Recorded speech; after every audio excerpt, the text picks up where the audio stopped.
So in this video, I'm going to show you how to properly sand your door so that it ensures you have a proper bond of your top coat or your paint. And just as you degreased properly, that's a crucial step so that it reduces the amount of sanding you have to do. This step, sanding, is going to ensure that you have a smooth finish that holds well and goes over the door really well. So in most cases, you can just use a sponge that came with your kit. If you have really old or really dirty cabinets, you may want to go with either a 180 or a 220 grit sandpaper. And again, we sell those too. You can add them onto your shopping cart and include those as well. You don't want to go anything less than 180 though, because it'll scratch your door and you'll see those scratches come through. And this door was really thick and grimy, so I'm going to go over it with some sandpaper. I'm actually going to do 220 this time, and then I'm going to go over it again with my sponge, just to ensure that I have a nice, smooth, durable finish. So you go with the grain again, and you don't need to sand it heavily, just enough to get it dull. So I'm going with the grain on all of these stiles and rails here.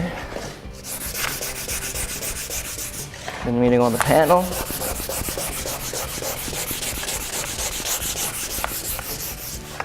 And then the sponge is great for inside these areas right there, because it just folds right around these edges and detail there, and then you don't have to worry about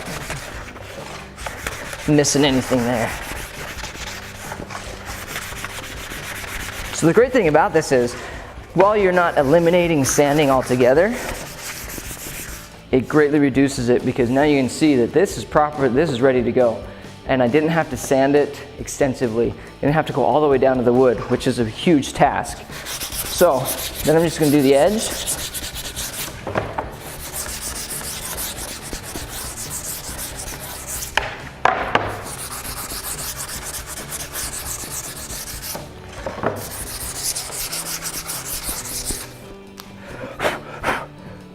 You can blow it off with, if you have an air hose, a compressor, or you can just wipe it down. And the goal you're trying to get, the goal of this whole process is to get rid of any kind of a sheen. If you have more of a flat door, as far as the sheen goes, the shine, then your paint is going to adhere really well to that. So this is ready to go. We got it all sanded, prepped. And if you have any kind of cracks, or this one's good, but any kind of cracks or holes, you can putty those and then sand them smooth, and then you're ready to go.